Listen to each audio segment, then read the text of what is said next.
iPhone 18 Pro 2026 leaks point to a refreshed Pro direction with slimmer bezels, a cleaner front, and possible under-display Face ID.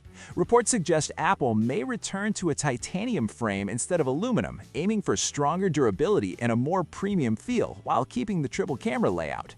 One of the most anticipated colors is coffee brown, offering a warm metallic tone with a matte glass back. It's expected to pair with a 6.3-inch 120Hz LTPO OLED, 2nm chip, 12GB RAM, and a triple 48-megapixel camera with variable aperture. Another expected color is deep purple, described as darker and more saturated, with higher peak brightness and improved thermal stability for sustained performance. Leaks also mention cherry red as a bold standout.